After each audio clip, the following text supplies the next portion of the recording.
Hello દોસ્તો, આપણે વાત કરવી છે એનએસડીએલ વિશે, જેનો આઈપીઓ 30 જુલાઈના રોજ આવી રહ્યો છે. NSDL national securities depository limited એ 1996માં કાર્યરત થઈ હતી, જે સેબી રજિસ્ટર્ડ છે અને જે શેર માર્કેટ સાથે રિલેટેડ છે. હવે આ એનએસડીએલ કામ શું કરે છે? એનએસડીએલનું કામ આપણે જે shares, debenture, mutual fund, bond, ETF વગેરે જે ખરીદીએ છીએ એને ડિજિટલ ફોર્મેટમાં સ્ટોર કરે છે, જેને આપણે ડીમેટ એકાઉન્ટ કહીએ છીએ. એનએસડીએલની બે સબસિડિરીઝ છે.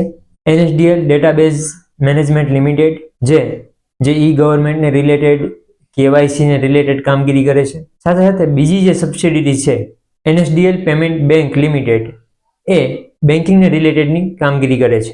એનએસડીએલ દ્વારા 4 કરોડ જેટલા ડીમેટ એકાઉન્ટનું મેનેજમેન્ટ થઈ રહ્યું છે અને સ્ટોક માર્કેટની સૌપ્રથમ ડિપોઝિટરી છે એ એનએસડીએલ છે અને સૌથી મોટી ડિપોઝિટરી છે. આપણે આગળ વાત કરી એ સેવાઓ તો એનએસડીએલ દ્વારા અપાય જ છે. સાથે સાથે વોટિંગ છે, ડિજિટલ લોન અગેન્સ્ટ સિક્યુરિટીઝ, એ પણ એનએસડીએલ દ્વારા ફેસિલિટી અપાય છે.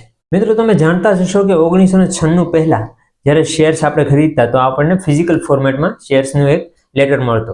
ત્યાર પછી 1996ના સમયગાળામાં એનએસડીએલની સ્થાપના થઈ અને ત્યાર પછી શેર્સનું ડિમટીરિયલાઇઝ થયું અને ડિજિટલાઇઝેશનથી સ્ટોક માર્કેટમાં ઘણા રિવોલ્યુશન આવ્યા અને એનું એક મુખ્ય ભાગ એનએસડીએલ છે.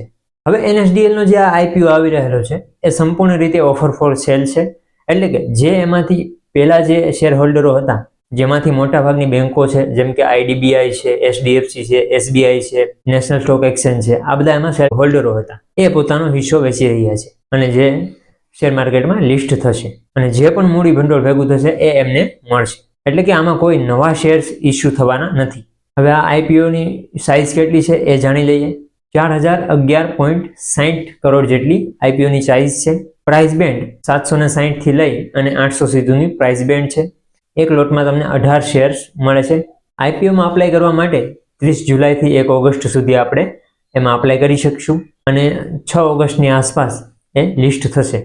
એનએસડીએલનો સૌથી મોટો જે કોમ્પિટિટર છે એ CDSL છે, જે પણ એક ડિપોઝિટરી તરીકેનું કામ કરે છે. એ ઉપરાંત જો તમારે એનએસડીએલના પ્રોફિટ લોસ સ્ટેટમેન્ટ, એના એસેટ્સ, લાયબિલિટી, કેશ ફ્લો વગેરે જો જાણવું હોય તો તમે એનો RHP રિપોર્ટ સ્ટડી કરી શકો છો, જેની લિંક હું ડિસ્ક્રિપ્શનમાં તમને આપી દઉં છું. સાથે સાથે આ આઈપીઓમાં અપ્લાય કરવા માટેના અમુક પ્લસ માઇનસ પોઈન્ટ પણ હોઈ શકે છે, જે તમે એમાં જોઈ શકો છો. અને આઈપીઓમાં ઇન્વેસ્ટમેન્ટ કરતા પહેલા એમાં રિસ્ક ફેક્ટરનો પણ સમાવેશ થાય છે, એને પણ ધ્યાનમાં રાખવા જરૂરી છે.